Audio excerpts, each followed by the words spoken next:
Sinigang na belly, salmon belly. Lagyan na natin ang ating okra. Lagyan natin ang pangsigang natin. Luto na ang gulay. Lagyan na natin ang ating talbos. Para masarap ang ating sinigang na belly salmon.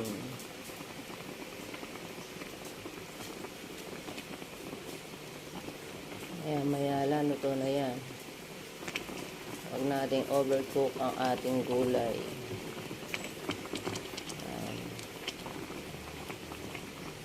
Salamat sa Diyos, nakapagluto na ako.